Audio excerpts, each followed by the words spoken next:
So today I have a package and tara, let's unbox and review this products. So ayan yung box guys, products pala from the Beautyhaul from Shopee. So ayan, very surprising yung kanilang pagkalagayan, no? Because ayan, may pagkemi-kemi pa. So here we go. Oh my god, that's it.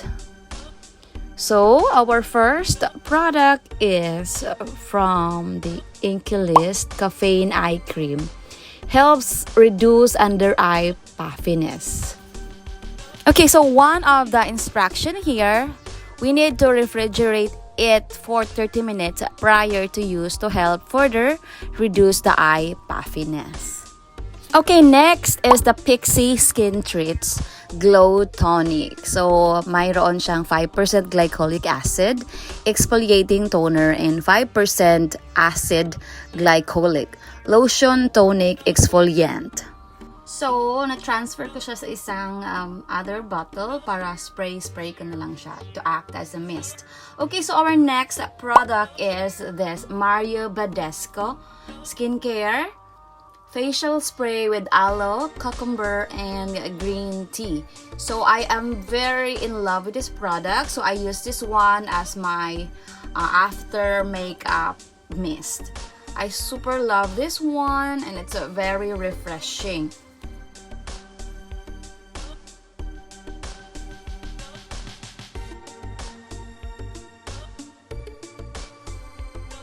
Okay, so try to open this one. So ayan pala yung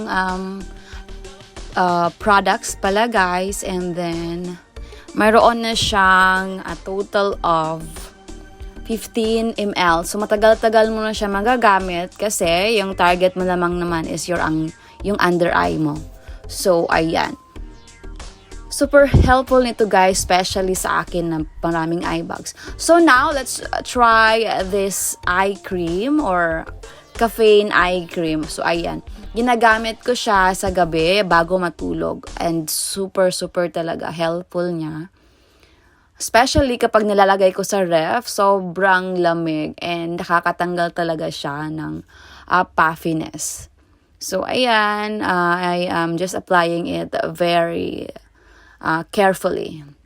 And now, another day, so ginamit ko naman itong MARIU BADESCU na facial spray. So, ayan guys, super talaga nakaka-relax siya guys. And I'm very in love na talaga. Kasi noon, napapanood ko lang siya sa mga beauty guru sa Instagram and na-tempt ako talaga, as in nabudol talaga ako. And this is it. This is the end of our video. If you like this video, please heart this video.